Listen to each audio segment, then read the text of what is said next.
Hello future nursing officers, आप सभी का एक बार फिर से स्वागत है एक नए वीडियो के साथ। और आज हम बात करेंगे physiological changes in pregnancy topic पर।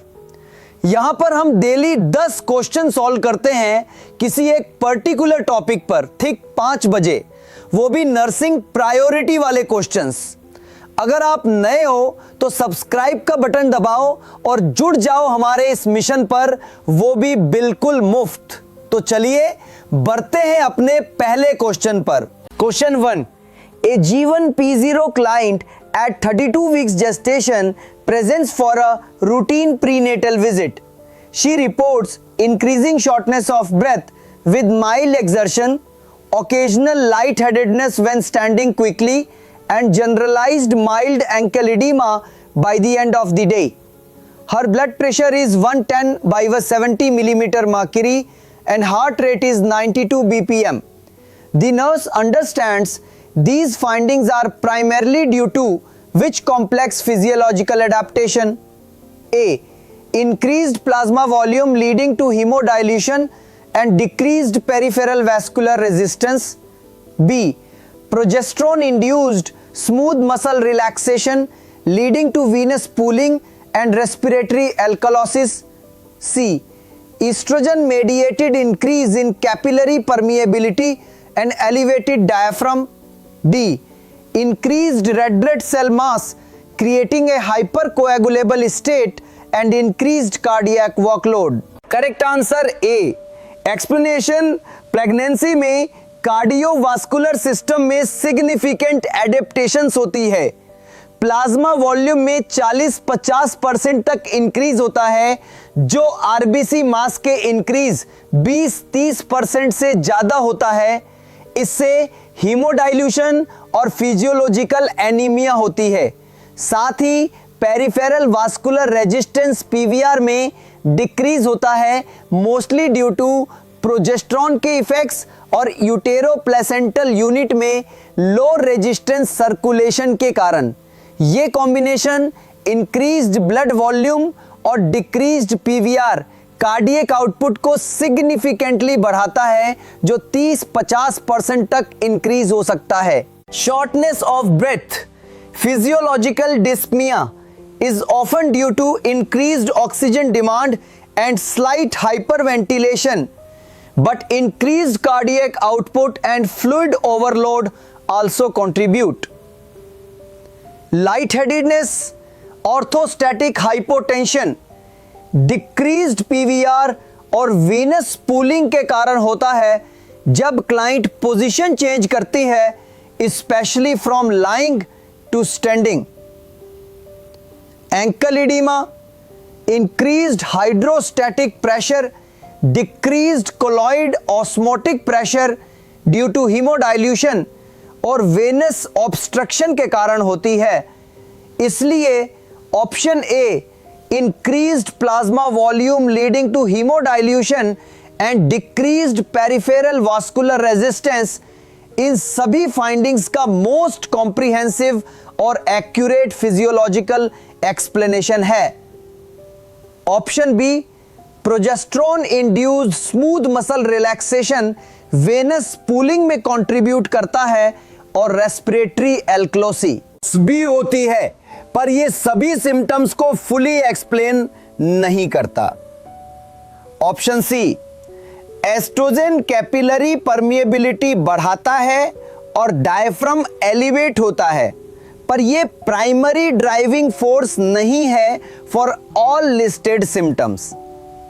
ऑप्शन डी, आरबीसी मास बढ़ती है पर रिलेटिव हीमोडाइल्यूशन होती है, फिजियोलॉजिकल अनीमिया और hypercoagulable state is also true, पर यह डायरेक्टली लाइट हेडेडनेस या डिस्पनिया का प्राइमरी कॉज नहीं है। Question 2, a multiparous client at 28 weeks gestation reports persistent heartburn despite dietary modifications.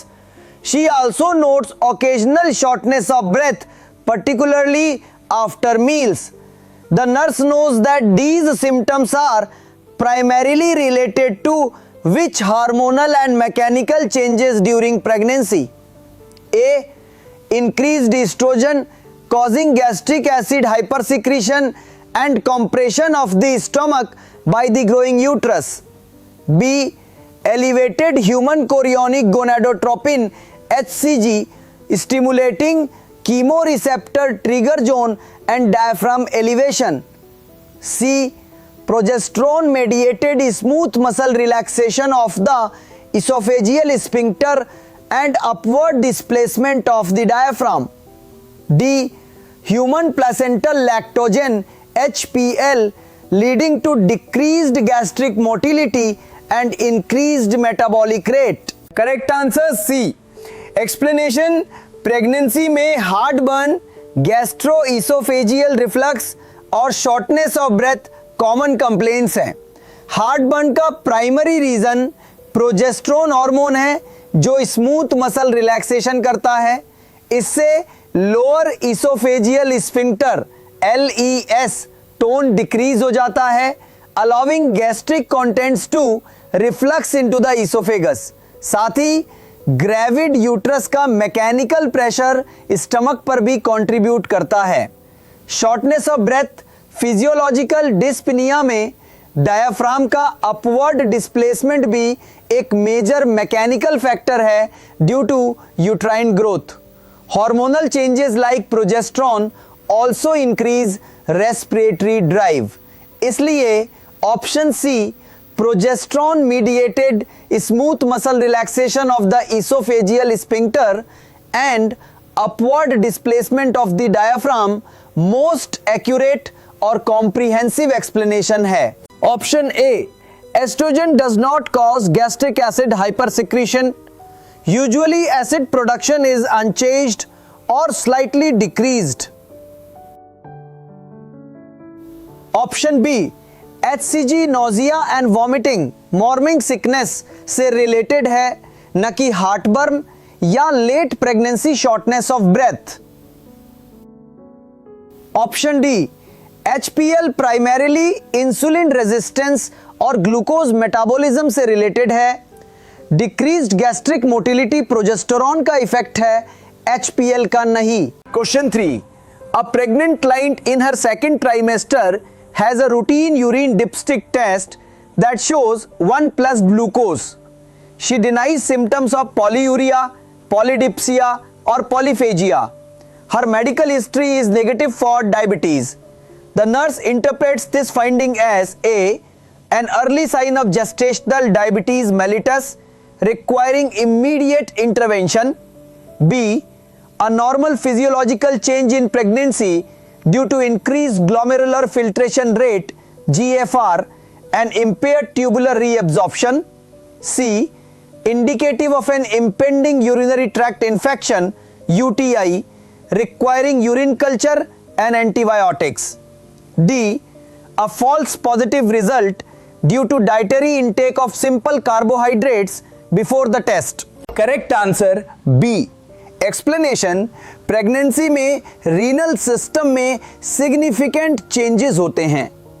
Glomerular filtration rate GFR में substantial increase होता है 50% तक। इस बढ़े हुए GFR के कारण रीनल ट्यूब्यूल्स की ability to reabsorb glucose overwhelm हो जाती है, leading to glucosuria, glucose in urine. ये फिजियोलॉजिकल चेंज है, ना कि हमेशा डायबिटीज का साइन, स्पेशली जब symptoms polyuria, polydipsia, polyphagia absent हों।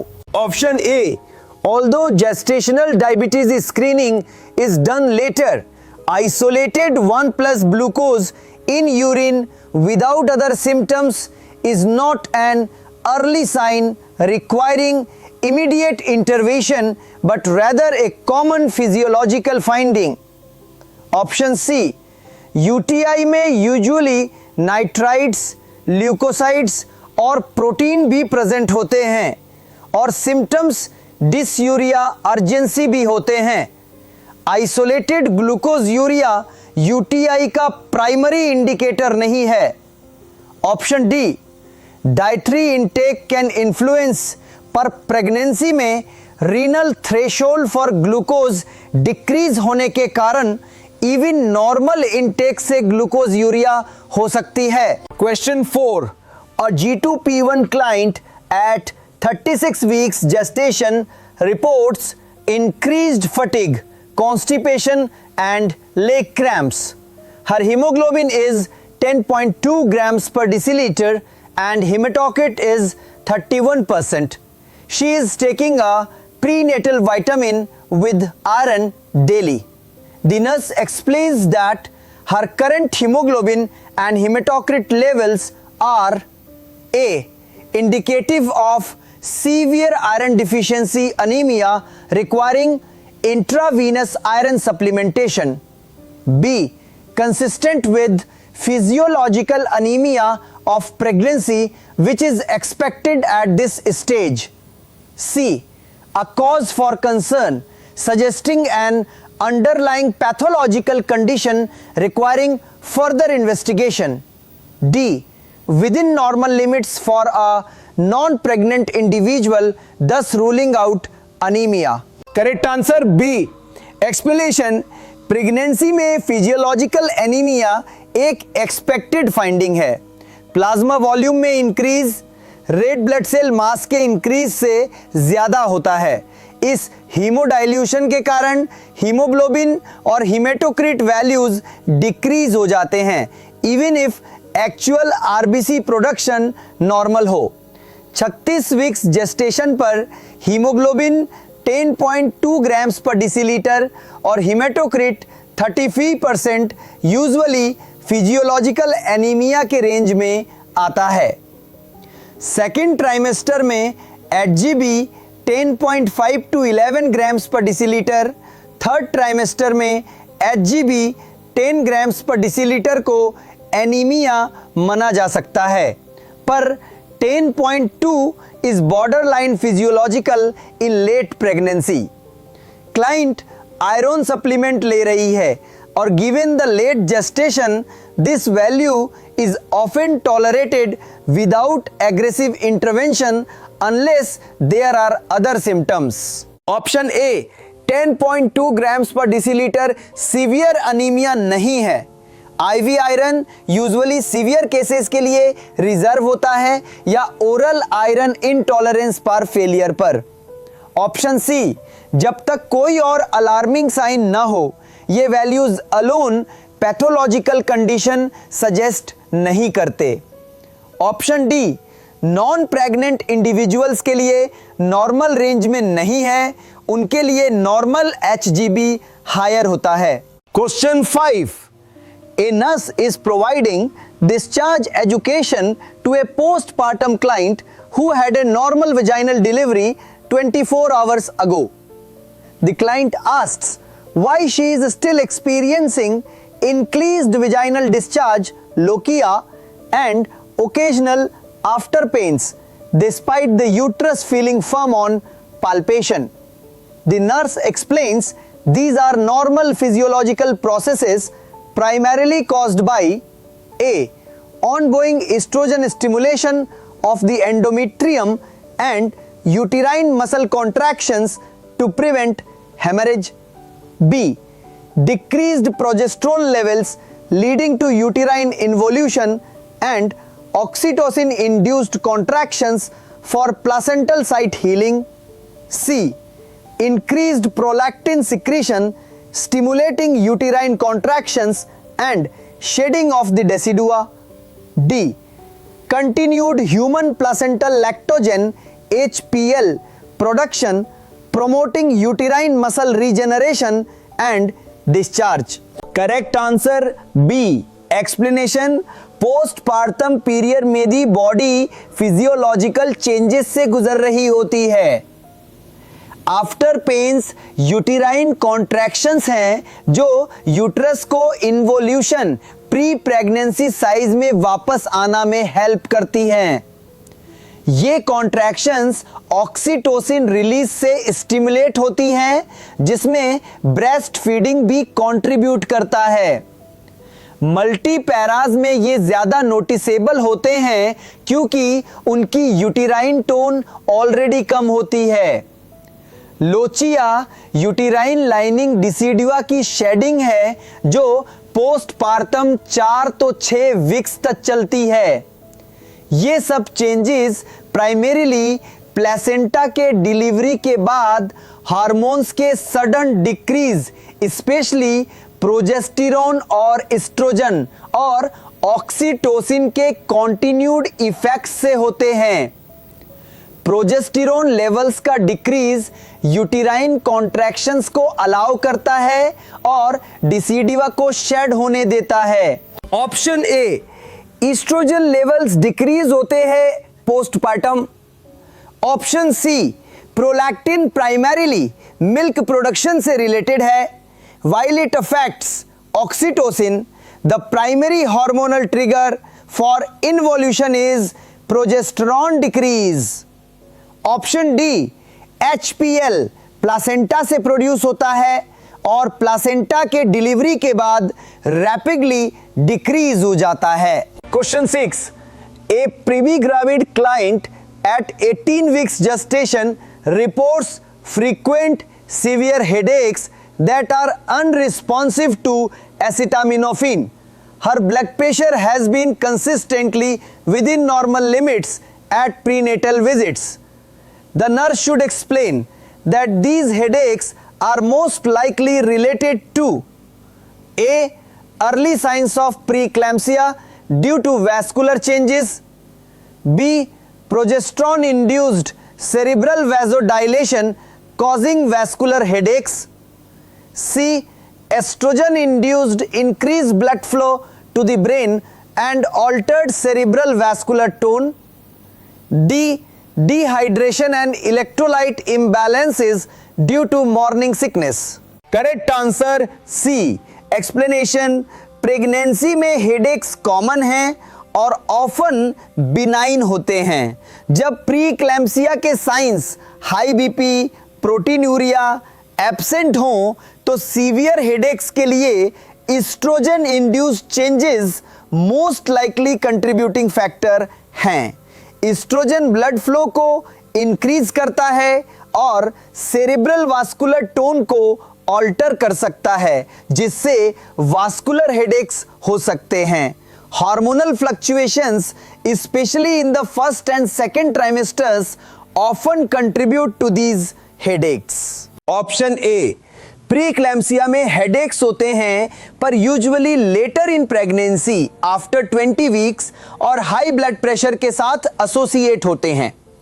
Option B, progesterone primarily smooth muscle relaxation से रिलेटेड है पर डायरेक्ट सेरिब्रल वेजोडाइलेशन से हेडेक्स का प्राइमरी कॉज नहीं है, एस्ट्रोजन का रोल ज्यादा सिग्निफिकेंट है। Option D, dehydration headaches cause कर सकता है पर 18 वीक्स पर severe morning sickness usually subside हो चुकी होती है। Question 7, a client in her third trimester is advised bye her physician to avoid lying supine for prolonged periods. The nurse explains this recommendation is to prevent A, increased intra-abdominal pressure leading to premature labor, B, compression of the inferior vena cava causing decreased cardiac output and uteroplacental perfusion, C, enhanced renal blood flow and subsequent electrolyte imbalance, D, exacerbation of lordosis and sciatic nerve compression. Correct answer B. Explanation, supine position में gravid uterus का weight inferior vena cava IVC को compress करता है। इस vena caval syndrome या supine hypotensive syndrome के कारण venous return to the heart decrease हो जाता है। कॉन्सिक्वेंटली कार्डियक आउटपुट डिक्रीज होता है, जिससे मैटरनल ब्लड प्रेशर ड्रॉप होता है और यूटेरो-प्लेसेंटल परफ्यूजन कॉम्प्रोमाइज हो सकती है। इससे मदर को लाइट हेडेडनेस, डिजीनेस और नोजिया हो सकती है और फीटस को ऑक्सीजन सप्लाई कम हो सकती है। इसलिए लेफ्ट लेटरल पोजीशन रिकमेंड की जाती है। Option A, supine position premature labour का डायरेक्ट कॉज नहीं है। ऑप्शन सी, सुपाइन पोजीशन से रीनल ब्लड फ्लो इंक्रीज नहीं होता, rather prolonged supine can decrease it due to reduced cardiac output. Option D, lordosis musculoskeletal change है और supine position से exacerbate नहीं होता, sciatic nerve compression direct reason नहीं है for this specific recommendation. Question 8, a G1 P0 client at 30 weeks gestation complains of progressive swelling in her hands and feet which worsens throughout the day. She denies headache, visual disturbances or epigastric pain. Her blood pressure remains 120/80 mmHg. The nurse differentiates this from preeclampsia based on the absence of which key physiological marker? A, generalized edema, B, hemoconcentration, C, proteinuria, D, thrombocytopenia. Correct answer C. Explanation: generalized edema pregnancy में normal physiological change है, specially late pregnancy में due to increased fluid volume, decreased colloid osmotic pressure और venous stasis. Pre-eclampsia भी oedema cause करता है, पर pre-eclampsia का key diagnostic marker है हाइपरटेंशन, ब्लड प्रेशर 140/90 mmHg या ज्यादा और प्रोटीनूरिया, यूरिन में प्रोटीन। जब क्लाइंट का बीपी नॉर्मल हो और प्रोटीन यूरिया एब्सेंट हो तो एडिमा को फिजियोलॉजिकल एडिमा माना जाता है। Option A, generalised oedema preeclampsia और फिजियोलॉजिकल चेंजेस दोनों में हो सकता है, so it's not a differentiating factor alone. Option B, haemoconcentration preeclampsia में हो सकता है, but it's not the primary diagnostic marker for differentiating from physiological oedema. Option D, thrombocytopenia preeclampsia के सीवियर केसेस में या हेल्प सिंड्रोम में हो सकती है, पर यह प्राइमरी डिफरेंशिएटिंग फैक्टर नहीं है from normal physiological oedema. Question 9, a client at 20 weeks gestation reports increased vaginal discharge that is thin, white and non-puretic. She is concerned about a possible infection. The nurse reassures her that this is a normal physiological change known as leukorrhea, which is primarily caused by A, increased estrogen production stimulating cervical and vaginal glandular secretions, B, progesterone induced relaxation of vaginal smooth muscle leading to increased fluid transudation, C, elevated human placental lactogen HPL promoting cervical hypertrophy, D, human chorionic gonadotropin HCG causing increased vascularity of the vaginal epithelium. Correct answer A. Explanation: leucorrhoea pregnancy में normal physiological finding है। ये thin, white, non pruritic vaginal discharge है जो oestrogen hormone के increased production के कारण होता है। ईस्ट्रोजन सर्वाइकल और वजाइनल ग्लैंडुलर सिक्रीशंस को स्टिमुलेट करता है और वजाइनल एपिथेलियल सेल्स की प्रोलिफरेशन भी बढ़ाता है, जिससे डीस्क्वेमेशन शेडिंग होती है। ये इंक्रीज हुआ डिस्चार्ज इन्फेक्शंस को प्रिवेंट करने में हेल्प करता है। Option B, progesterone smooth muscle relaxation करता है, पर ल्यूकोरिया का डायरेक्ट कॉज नहीं है। Option C, HPL primarily glucose metabolism से रिलेटेड है और सर्वाइकल हाइपरट्रॉफी का डायरेक्ट कॉज नहीं है। Option D, HCG primarily early pregnancy maintain करने और कॉर्पस ल्यूटियम को सपोर्ट करने से related increased vascularity Chadwick sign में कंट्रीब्यूट करती है, पर ल्यूकोरिया का प्राइमरी हार्मोनल कॉज एस्ट्रोजन है। Question 10. A 26-year-old G1P0 client at 34 weeks gestation with no prior medical conditions develops pruritus, itching, primarily on the palms of her hands and soles of her feet, which worsens at night. There is no rash. Her liver function tests are within normal limits. The nurse considers this symptom as a possible manifestation of A. Cholestasis of pregnancy due to impaired bile flow, B. Physiologic skin changes of pregnancy such as pruritic urticarial papules and plaques of pregnancy PUPPP, C. Hyperestrogenism leading to increased histamine release, D. Uterine compression of nerves causing referred itching. Correct answer A. Explanation: pruritus, itching on the palms और soles जो night में version हो, cholestasis of pregnancy ICP का classic presentation है। इस condition में bile flow impaired हो जाता है, लीडिंग टू बाइल एसिड्स का एक्यूमुलेशन इन द लिवर और blood stream. Although liver function test initially normal हो सकते हैं, ICP में बाइल एसिड लेवल्स एलिवेटेड होते हैं which cause the etching.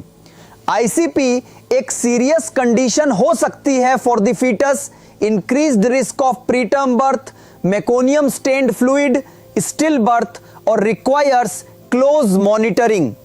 Parliamentary B PUPPP, pruritic urticarial papules and plaques of pregnancy generalised rash के साथ होता है और यूजुअली पाम्स और सोल्स पर प्राइमरीली कन्फाइंड नहीं होता।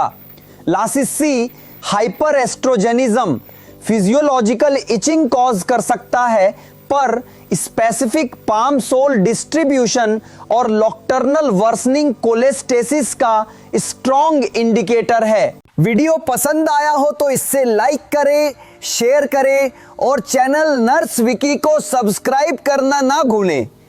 कमेंट्स में जरूर बताएं कि ये एमसीक्यूज आपके लिए कितने हेल्पफुल रहे। मिलते हैं नेक्स्ट वीडियो में एक नए टॉपिक के साथ। तब तक keep learning and stay awesome.